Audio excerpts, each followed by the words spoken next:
This is part 4 of the Getting Started with FRS training series. In this part, I will present how to implement different HSR node types with FRS. I'll also present different implementation alternatives, one of the most important decisions being the CPU selection. The first step towards your design is to decide what functionalities you need in your device. One of the first decisions is the number of external ports. If you are implementing an end node, the minimum number of external ports is 2. In a Redbox, the minimum number of external ports is 3, 2 redundant ports, and 1 interlink port. It is also possible to integrate a Redbox and an end node into the same device, or to have more than one external interlink port in a device.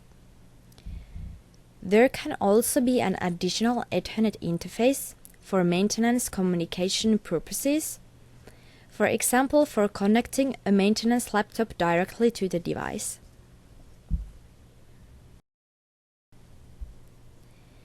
In addition to the external Ethernet interfaces, FRS needs to provide an interface for all the CPUs in the system that need to receive or transmit Ethernet frames.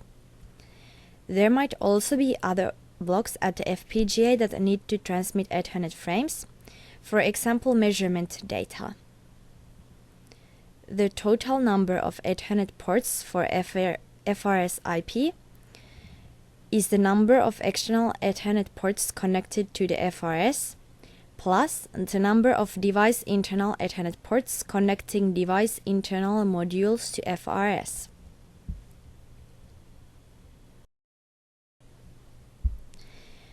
The next decision is whether you need to have software or not, and if you need, where do you want the CPU to be located.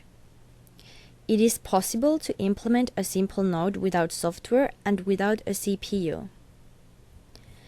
A block diagram of an HSR device without a CPU is presented in the picture. The lack of a CPU means that this kind of device cannot run protocol stacks such as HSR or PRP supervision protocol or precision time protocol. It is, however, possible to have an end-to-end transparent clock in a device like this, because it does not require running the precision time protocol stack. A design without CPU can be used, for example, in a very simple Redbox, or in a device that does certain measurement and automatically transfers the measurement data to a predetermined location in the network.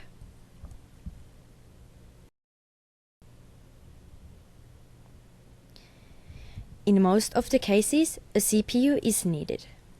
IEEE 1588 PTP end-to-end transparent clock does not require CPU, but peer-to-peer, ordinary and boundary clock do need a CPU. There are basically 3 different possibilities. A soft-core CPU built of FPGA logic cells, for example NIOS. A system on chip that combines FPGA logic together with a hard-coded CPU. A separate CPU chip next to the FPGA chip. It is also possible to have more than one CPU in the system, which can be practical, for example, in systems that consist of several separate modules.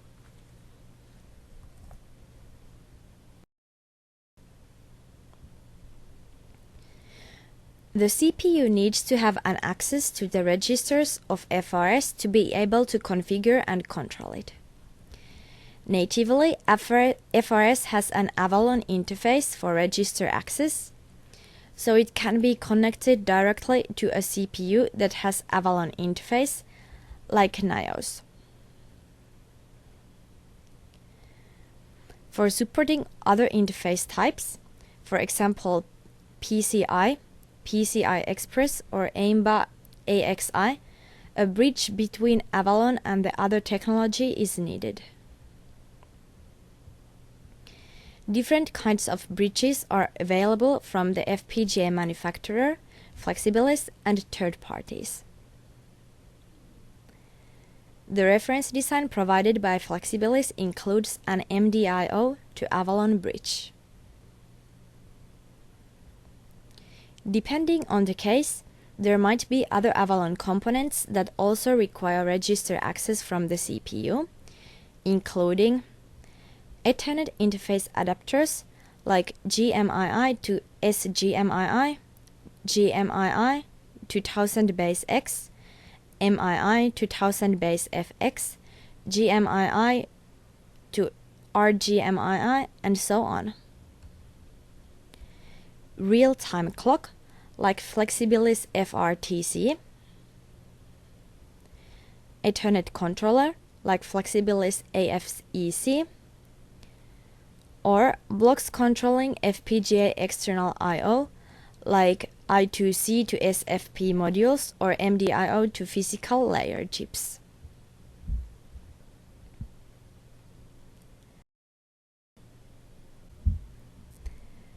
The main method for licensing FRS IP core from Flexibilis is a paired unit royalty-based method.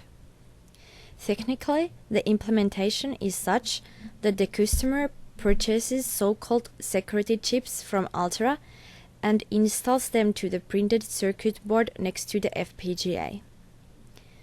During operation, the FRS IP core on the FPGA then sends authentication challenges to the security chip, and correct replies indicate to the FRS IP core that the license is valid.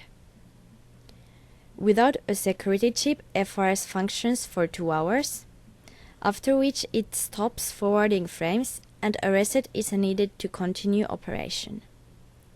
The 2-hour period can be used, for example, for IP core evaluation purposes.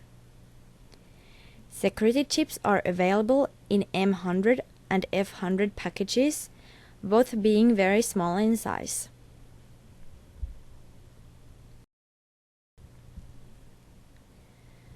One FRS instance can be connected to one HSR ring only. Therefore, implementing a Redbox requires having 2 FRS instances. The both FRS cores can be located at the same FPGA, or a Redbox can be constructed using 2 separate Redbox devices.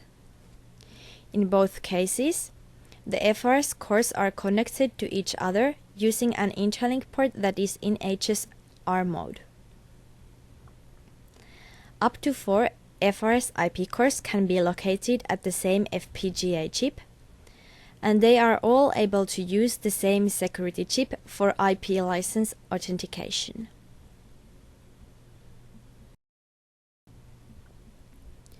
Reference designs for 4 different development boards are provided to make it easier for customers to start making their own FPGA designs around FRS.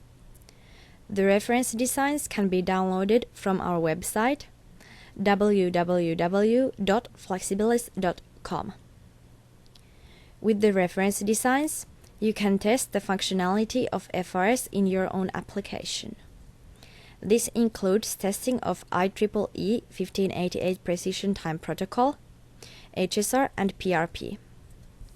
Basically, the reference design functions as an HSR PRP Redbox, which means you can test Redbox functionality with 2 redundant ports and interlink ports.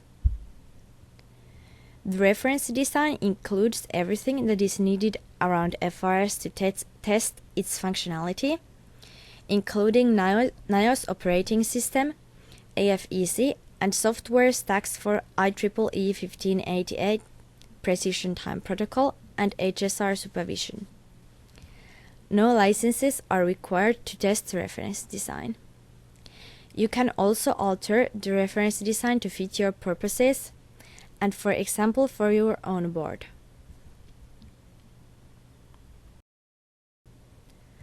This is the end of the 4th part. Please continue to the 5th one, in which I will tell more about the different interfaces in FRS. Thank you for watching.